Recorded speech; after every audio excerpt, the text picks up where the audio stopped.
করছো মামনি? আমি French fry বানাচ্ছি। তাই? হ্যাঁ। এটা কি আবার অন্যরকম ভাবে? হ্যাঁ। আচ্ছা দেখি কিভাবে বানাও। ওকে, প্রথমে আমি আটা দিয়ে নেব।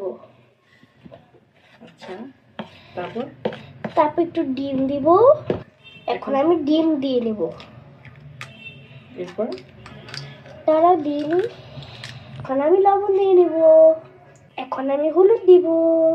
এখন কি দিবা? এখন আমি মরিচের গুঁড়ো দিয়ে নেব, আমি একটু ঝাল বেশি খাই তাই। এখন আমি মাখিয়ে নিব। আল্লাহ আম্মু, তোমার হাত জ্বলবে তো। নো, চলবে না। আল্লাহ, কি করছে দেখছো আমার মেয়েটা? হাত জ্বলবি নি মা?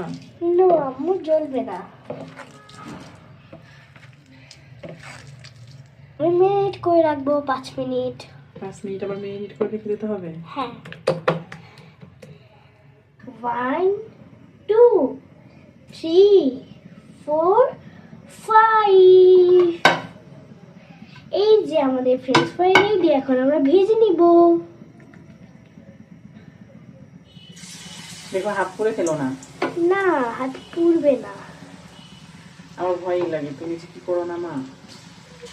সমস্যা নেই, আমার হাত পুড়বে না। ব্যাস, আর দিও না। এখন আমি ফ্রেঞ্চ ফ্রাইগুলো ভালো করে ভেজে নিব, উল্টে পাল্টে।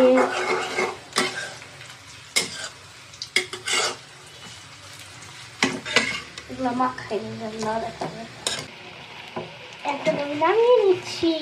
কালারটা তো অনেক সুন্দর এসেছে আম্মু। হ্যাঁ, আমার ফ্রেঞ্চ ফ্রাই রেডি। আমি একটু খেয়ে দেখি মামনি কেমন হয়েছে। ওকে। ইয়াম্মি, চলো সস দিয়ে খাই। হ্যাঁ, চলো চলো চলো চলো। চলো।